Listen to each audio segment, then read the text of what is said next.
Can we bring back catcalling? Not specifically but like flirting. Men don't do it anymore.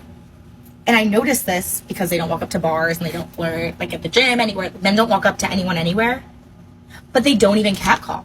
Like the creepy men who used to catcall don't even do that anymore. Men have gotten like afraid to talk to women.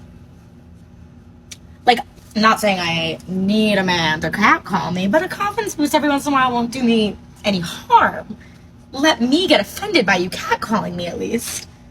I walked through like construction sites today and like, think nothing. Not even like a honk from a car. Like, not saying let's be creepy, but like maybe let's be a little creepy and like bring some confidence back a little bit. I dare a man to look me in the eye and be like, what are you, crazy? Yes, actually, hit the nail on the head with that one, didn't you? And speaking of hitting the nail on the head, why don't you get your toolkit and fix that picture because it's off-center, okay? And also, what are we?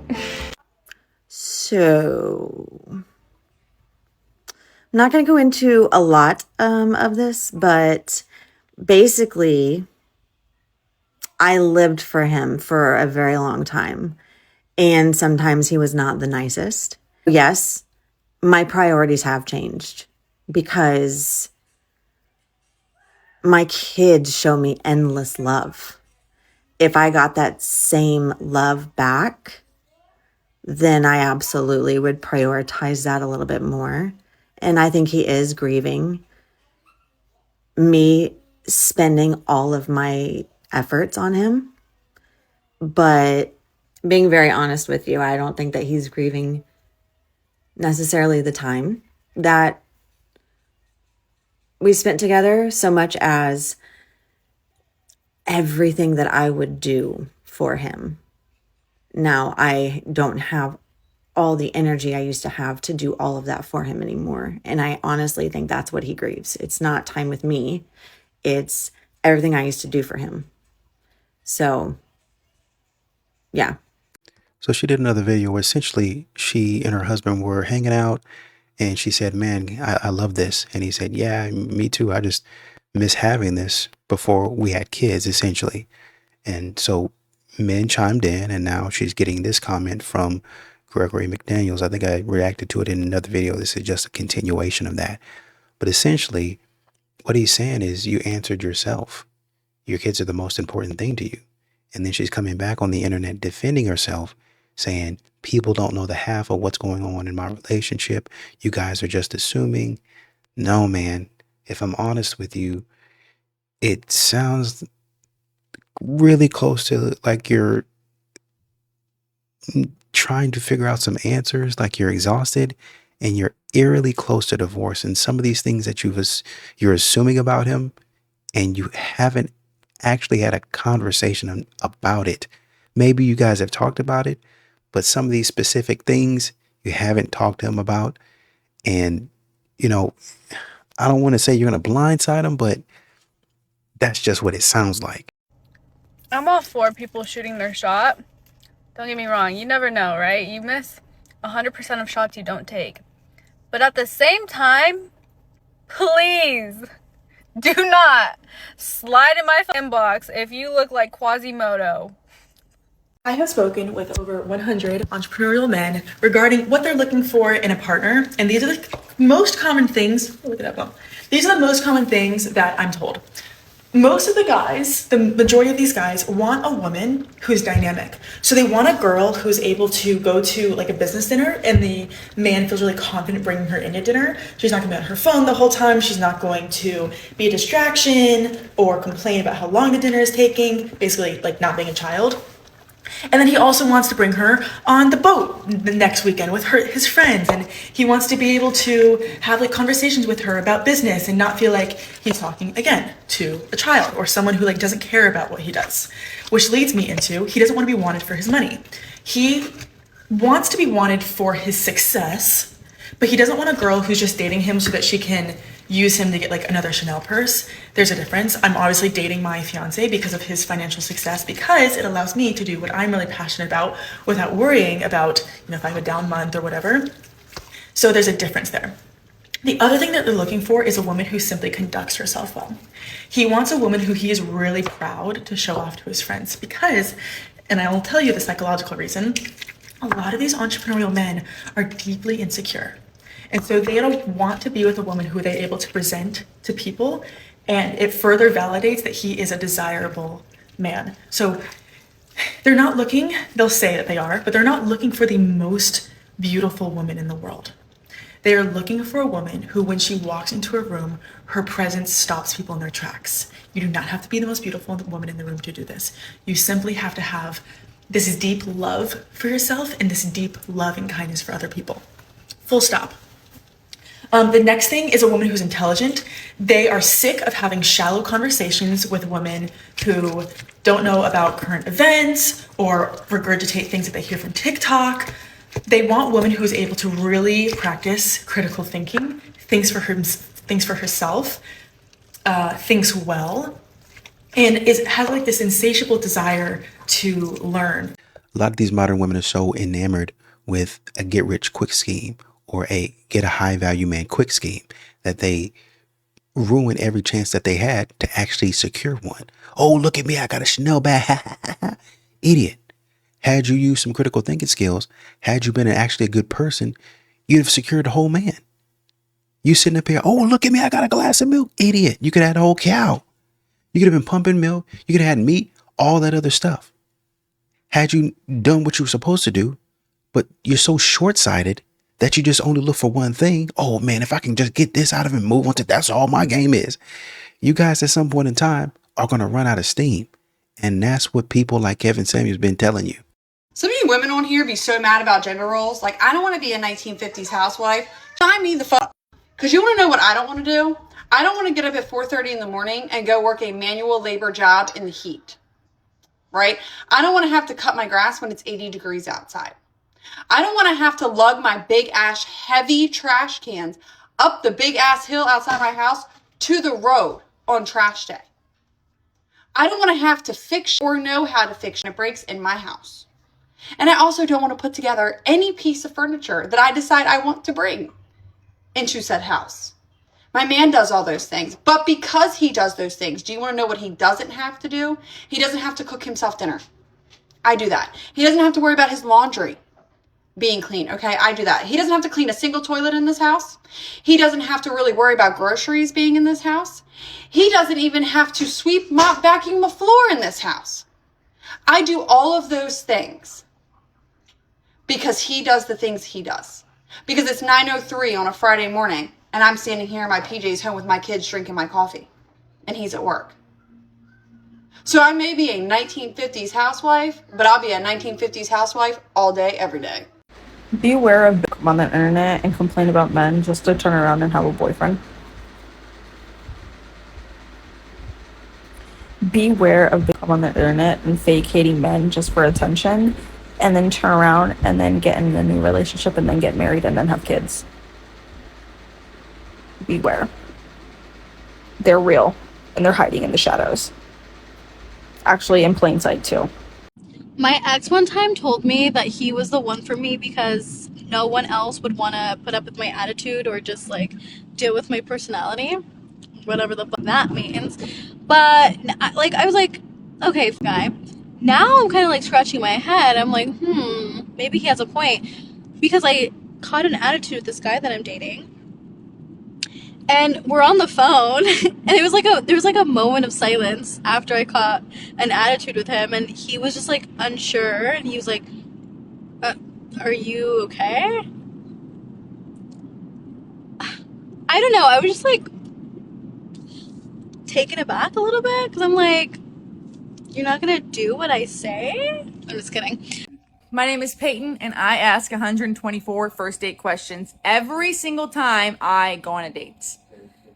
With that said, people always ask me, well, is there a right or wrong answer to all of them? No, there's only like 6 non-negotiables, and one of them is, how do you wash your body in the shower? I ask this question to probably everybody that I come across in life, not even just first dates. So the question is, do you wash your body with a loofah, a washcloth, or your hands? And I date all races. I don't have a type when it comes to race. I have a type when it comes to like height and stuff like that. But race, anything is fair game. With that said, I've been on a few dates, a couple up there.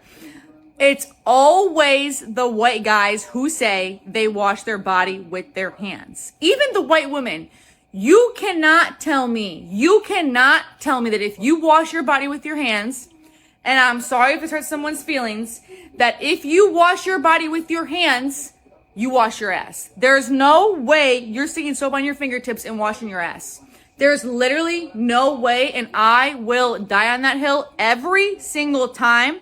And some of you out there are not going to believe me when I say people wash their body with their hands. There are people out there who wash their body with their hands, and I'm sorry if this hurts your feelings. You need something to wash your body with. Thank you for coming to my TED Talk. Jason Hunter said, and plot twist, she's still single. Exactly. Let's ask the questions that actually with you. Okay, this is part 2 of the absolute tea that I found out this morning on my flight. Okay, so again, I'm flying from Atlanta to Boston. I'm sitting in the middle seat. There's these 2 girls in front of me that are talking extremely loud. And the girl beside me could not be more than 19. We've made eye contact like 10 times because we are both literally listening and eavesdropping into their conversation. And what are they talking about, you might ask? Well, her name is Sarah. Okay, she's brunette. Her friend, don't know her name, but she's blonde. And Sarah is getting married this weekend in Boston to a man named Jake. No, not Jake. James. James was his name. So she's sitting there talking about her week in Atlanta. I don't know if she's there for work or if she's there for pleasure, but she definitely knows the girl beside her. I'm thinking she's a coworker. And what does she say? She says, last night I slept with my bartender in Atlanta. Mind you, she's getting married to James this weekend in Boston. I'm sorry, but like, what am I supposed to do with that besides listen harder? So I lean in and I'm listening harder. And the friend is like, well, are you going to tell him? And she says, no. She said it was a one-time thing and she's not going to tell him. And they're still going to get married this weekend in Atlanta. Mind you, she's talking at a volume of like an 8, a solid 8. Like she wants people to know. So I'm just sitting there, taking all this in, trying very hard not to judge her, but secretly judging. So here's my tea. If your name is James and you live in Boston and you're getting married this weekend, or if you're going to a wedding in Boston this weekend for somebody named James and Sarah, somebody needs to give this poor man a heads up that his future wife is a whore. Because she willingly told the whole plane this morning at 6:30, excuse my French, that she slept with her bartender. And I have been debating all day what to do with this tea because it makes me very uncomfortable to know this. But then also like, TikTok, do your thing. Like I feel like I have to share. Story time of why my friends refused to refer me to Raya. I was mad at them at first, but now I get it. If you're new here, I went through a divorce. I wanted to get on the dating scene. I was like, Raya, I can find a good, well-connected, established, confident guy on there, right? So I have a couple beautiful, stunning, amazing, smart gals in my life that are on there. And I was like, hey, can you refer me? Both of them, mind you, these girls don't know each other. We're like, no. So I start feeling self-conscious. I'm like, is it me? They not think I'm good enough for Raya? It really hurt my feelings. Then I got on the app and I was like, oh boy, I see why. Raya is a dating app where you pay $24 a month for people not to talk to each other. You will match with so many people and they will not match with you back. There's also a really sketchy element of Raya, which I believe is where cheaters are involved, because you can set your profile to just here for friends. Who goes on Raya for friends? No, that means that either you want a third or you're doing some cheating and you don't want to get caught. Yeah, you'll see famous people, but you'll see more famous people probably in your DMs if you message them. A B-list celebrity is more likely to reply to you on Instagram than Raya. It also does really crush your confidence because you're like, why am I not pretty enough? Why am I not good enough that anyone will talk to me on here? And the 2 dudes I talked to on there were normal guys that I could have matched with on Hinge. So just get on Bumble, get on Hinge. The problem is for some of these women, their egos are so big that they think when they get on Raya, all of these celebrity men are just going to come flocking to them. No, You are just a regular person, and that's okay. You got to be one stupid ass. So you're telling me you, all by yourself, accumulated this bill. You proceed to pay said bill. Then you turn to a man and try and flex and say, I pay my own bill. You stupid, who the fuck's gonna pay for it? It's your bill. So all of a sudden, because you paid the bill, you accumulated all by yourself, men are no longer attractive to you because you became a basic adult and paid the bill you accumulated. I pay my own car note. Stupid, it's yours. That's your name on the dotted line of the contract you agreed to. That's not a flex. I pay my own bills. Who else gonna pay them, you stupid? It ain't gonna be me, dumbass. If your hubby has stopped initiating intimacy, this is a warning signal that you do not want to ignore. Hi, if you're new to me, I'm Carrie Cohen, licensed psychotherapist, marriage therapist, and intimacy coach, and I help women and couples rebuild intimacy in your marriage. So you've been feeling it, the emotional disconnect, the distance.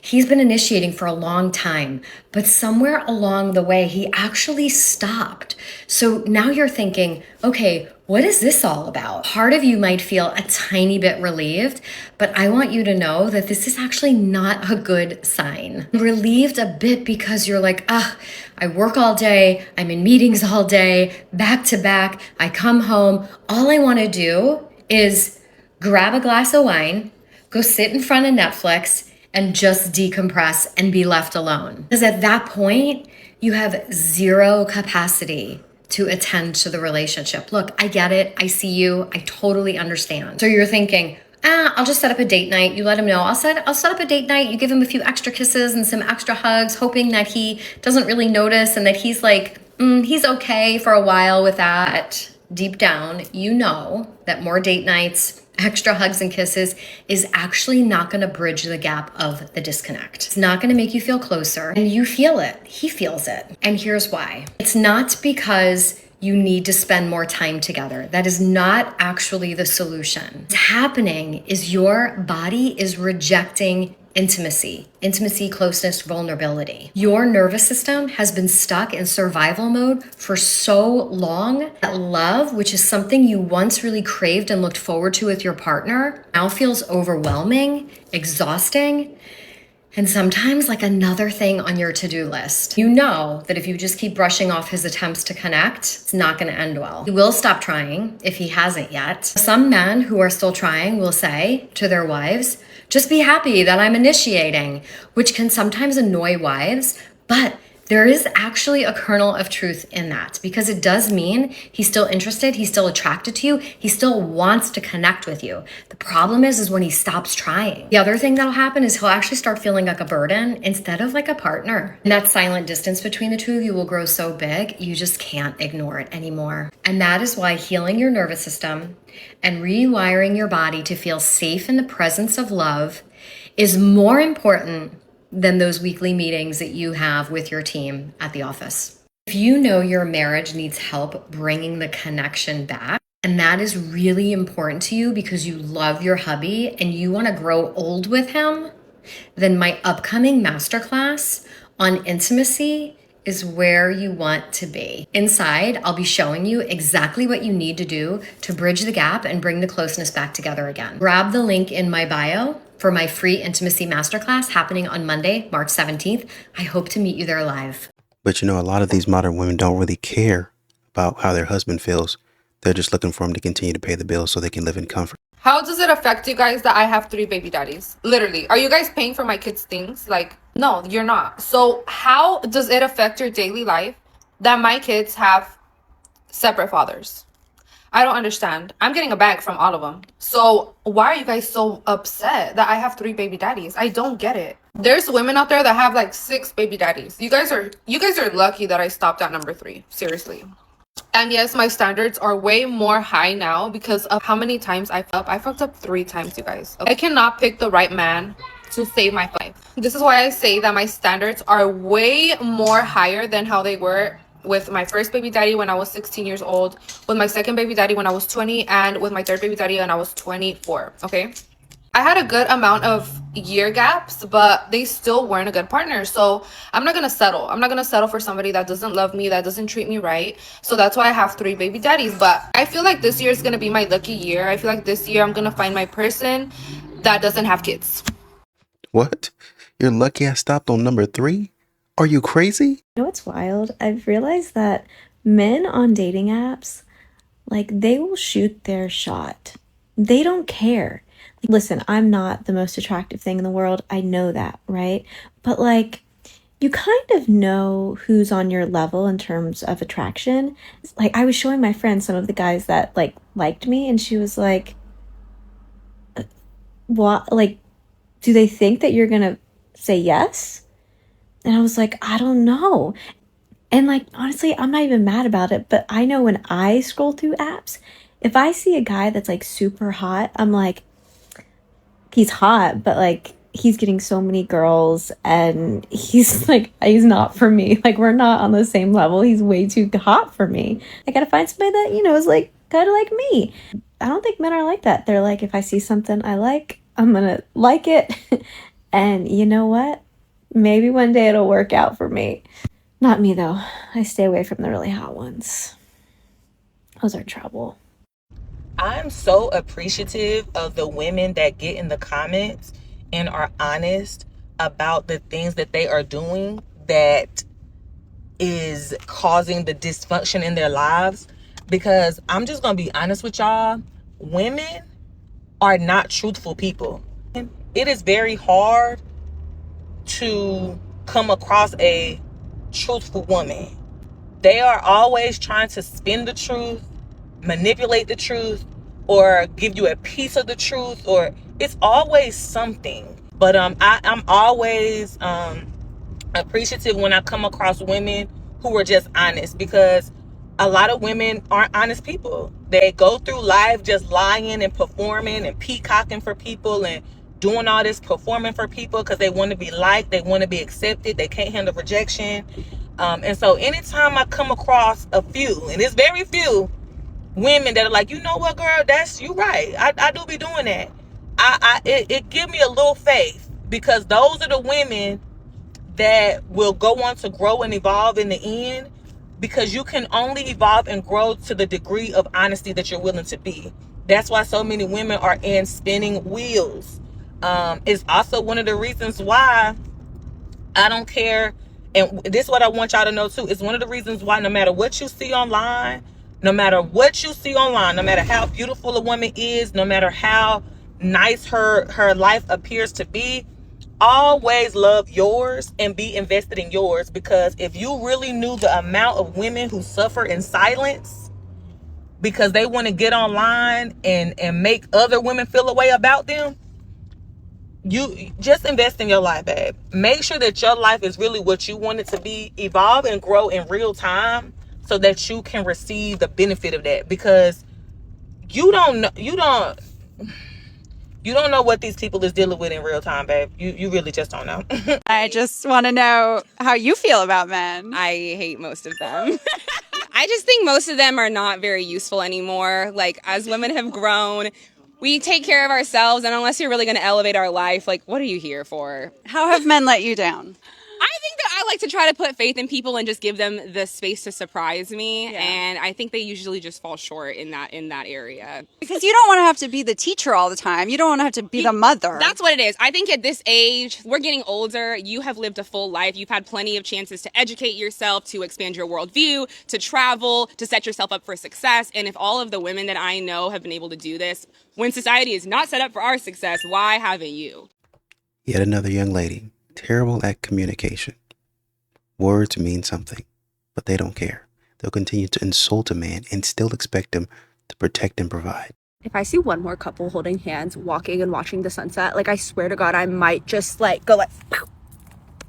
I might just rip their hands apart, because I am feeling jealous and I want that for myself, and I don't want other people to be happy because, like, I want to be happy. So if I see one of y'all holding hands with your boyfriends, don't mind me if I just come up and I'm like, no more love, okay? And that's just how I feel. So A man should be so self-aware that when he looks at you, he knows that if he has any chance, he needs to financially match your face. Like it's not even an option. You're too pretty. Just sitting in the car talking silly. I have a question for the guys. If you're dating, when you were dating, if you are in the very early stages of dating, you've gone on a couple dates, let's say you ask the gal, is she dating other people? My assumption would be if you're dating, you guys are doing just that. If there's been no exclusivity conversation, then everyone has the right to date whoever they want, right? You're dating, you're not in a relationship. But guys, would you rather a girl be honest and say, yes, I'm dating other people? Or if she does do that, are you territorial where that bothers you? And you retreat and you're like, don't want anything to do with it? Or would you rather her lie and say, oh, no, I'm not dating other people? How do you guys feel about this when that conversation comes up? Would you rather them be honest or lie about it? Or if they are honest and say, yeah, I am dating other people, how does that make you feel? Really curious. Let me know in the comments. I would love to chat about it. But with this dating around, women are not paying for anything. They're not really doing anything. They're just showing up. Right. So I think that's where a lot of men are like, you know what? Maybe this is what it is, but I don't want to compete with that. The worst thing a man can know is that he's attractive. What do you mean? What do you mean you're going to use it to your advantage? Don't do that. That is a girl thing. And I'm not talking about when a man is confident. I mean when he knows he's T. Ugh. They're always horrible people. I was just in a physical with a male patient who was like in the gown. Physicals get like totally undressed and in a gown. And if you don't tie the back, they keep like falling down. So he's like constantly like fixing it. So finally he goes, can I just take this off? It's like annoying me. And I was like, yeah, sure. So he rips it off. He's just sitting there in his underwear. We're just having a conversation. And I'm like, what is life? God told me to make this video, so here it goes. Men, the more that you have, the more careful you need to be. Let's get into it. I'm saying this out of love, not judgment. The more status, money, and the options that you get, the more urgent it is for you to be rooted. Culture got y'all thinking, got us all thinking that freedom means variety, but it's actually risk. Spreading yourself thin with multiple women might feel powerful, but all you're doing is multiplying your exposure to drama, distractions, and destruction. It's not just your heart that's at stake. It's everything that you built. It's your business, your peace, your legacy. You think you're in control. More energies and spirits that you decide to connect with, the more you lose that control. Find your rib. Stop playing. That woman you can build with. Trust in rooms you're not in. Whose voice brings clarity, not chaos and confusion. An asset, not a liability. Someone who helps you steward the vision, not sabotage it. Don't be fooled by men who've run with lust and have gotten away with it, quote unquote. For now, the fall always comes. Because from Bible days until now, lust takes kings out. Always has, always will. And the higher you rise, the more costly the fall. So I went on a not date last night, and this is the conclusion that I've come to. If a man is not pursuing you, he's just not that interested. He might be attracted to you and maybe even intrigued by you, but he is not interested enough to see things going further. He might even say he sees you as a wife or you check all of his boxes. But I'm gonna say it again, if he is not pursuing you, he's not interested. Because I am just a firm believer that if a man is interested in a woman and sees that girl as his wife, it doesn't matter what stage of life that man is in, whether they're focusing on their career, emotionally unavailable, not interested in dating, in a situationship, whatever the excuse may be. If a man sees a woman as his future wife, he will stop at nothing to get her. Time and time again, I have seen guys who are emotionally unavailable kick it into high gear once they meet a girl that they are serious about. 1 second, they're emotionally unavailable, and the next, they're ready to get down on one knee after 2 weeks. And I'm the kind of girl that truly goes after like what she wants. I have just been learning the hard way that I've got to stop doing that. If a man is not pursuing me, he is not interested. And I wrote that in my notes app so that I don't forget it. So the moral of the story is don't chase attract, as cliche as it is. If a man is interested in you, he will pursue you. If you are confused whether a man is into you or not, that is answer enough. He's just not that interested. This is just another way for modern women to absolve themselves of all accountability and acting like they have some sense or some part to play in the relationship. JC said there is some truth to that. It also goes both ways. A woman can be amazing in many ways, but if she doesn't act enthused to be with me, that is a huge turnoff. You modern women, a lot of modern women show up to the day talking about all I got to do is be here. My presence should be enough. Like, get over yourself.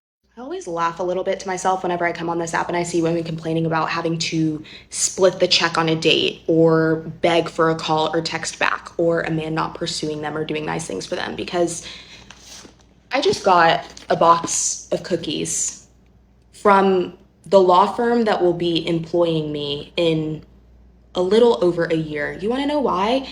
Because they send boxes of cookies for finals, to get us through final exams. And they've done this every semester that I've been in law school.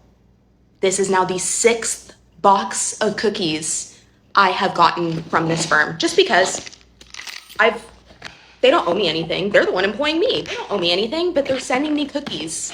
A cute little note. And here's the box. They're under no obligation to do this. They do not have to. Oh, and there you go. Already signed my offer letter. I've already committed to work for this firm, and they did not have to send me these, but they did. So take that for what it's worth. It's not worth anything. They're recruiting, and that's their job, is to try to attract the best talent. And you know what they're going to do with that talent? Have them work all day, every day, around the clock. Period. End of story.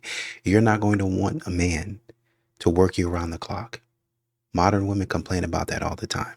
It means nothing. You want a man to love on you, to respect you, to allow you to rest in your feminine. Do y'all ever think? This is what I was talking about earlier on in the video. They're so worried about the glass of milk that they forget the cow, the source of it, everything.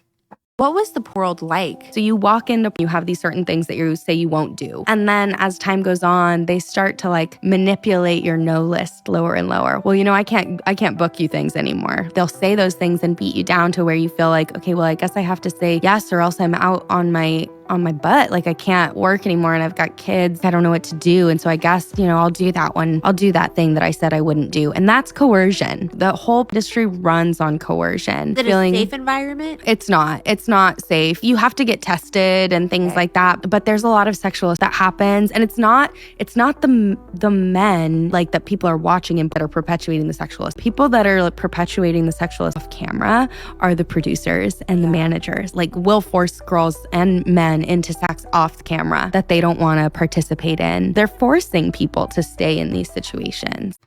Popeyes is still hiring. Sales jobs are still hiring. You don't have to do this. Most women don't know what their rejection of the EX with the S in front of it does to their partners. My name's Cassidy, and we're going to get into this. So generally speaking, men tend to want it more than the women want it. And yes, it's true for some of you, there's an exception to that rule, and it's reversed. But mostly men are the ones desiring it, and for women, our needs are a lot lower because we are kind of overconsumed with kids, stress, work, life, cooking, the list goes on and on. So unfortunately, when you continue to push your partner away and not be intimate with him, EX with the S in front of him, something inside of him actually like dies. And ultimately, this isn't just about him having an O or like finishing. For him, there's actually a few major factors that come into play. First one is men feel connection by connecting through your soul, not just wanting your body. And this solidifies that for them. This is how he feels really intimately connected. And without that connection, there's like this massive emptiness or void. The other thing that's really important for men is they like to be desired. They want to feel wanted. So when they're being rejected and they're not feeling wanted or desired, so when you are actually saying no to being intimate, the men feel like you're rejecting him. So let me know what you think in the comments. My name is Cassidy. I've been in this intimacy space for 16 years, helping people deal with, mismatched desires, low libido, connecting with their partners again. And go ahead and ask what questions you have on this topic, because I'm always looking for ways to be able to connect with you guys and share my tips and tricks. Kinder 1978 says they know, they just don't care. As long as the wallet is there, they don't care what you want. Mm. Mm-mm-mm-mm-mm. I feel like I realized that he loves my attention. So I was like, okay, if I give him attention, it goes so much farther. And then he's in a better mood. I think as my kids got older, when they were younger, I did not do this at all. I was all about the kids. I was like, the kids, and he got whatever was left over. I think And he was grouchy. And I think that's a mistake that you make, especially when they're young and they need you for everything. Because you're making the meals, you're making the snacks, you're so exhausted. As they get older, it gets better because you don't have to do so much. So now I feel like my number one, more than the kids, is like giving him attention. I know his love language is touching. And so he makes my coffee. So I have to be happy he makes my coffee. And so then I always do this thing where I like hold my shirt out like this, meaning put your hands down my shirt. And then he like every single day, almost every single day. I would say 5 days out of the week. And I say, oh, good morning. Like, and he like puts his hand down my shirt and gives a little like, you know, and it's not like we're going to go do it, but it's like, I'm like giving him attention as like, you're a man. I want this attention from you. Yeah, like you want him to touch you, but do you? I mean, I don't mind it. It's 2 seconds. Modern women getting on podcast, wives getting on podcast, talking reckless at this point is an epidemic. Because yeah, you're probably right. It's been too long and I should do my wifely duty. That's so true. so true. But it's saying like, hey, I know we've both been really busy, but I want to make sure we're making time for this. Like, can we make time for this? Yeah. We are very honest about our needs. Mm-hmm. And it's not like, and it's not in a like offensive way, not like a, you know, I really need this because you haven't been giving that to me, but it's like a, hey, it's maybe been longer than I would like. This is definitely what I hear. You know, it's been longer than I would like. Can we make time for this? Yeah. You know, instead of like, well, you haven't done this in a long time. And so much of these conversations is how you say it. Yes. Right? It's not what you say. Lobo Snipes in the comments says, as a quote from women, this is what they say. We don't want to have to ask for flowers. Yep. Very good quote.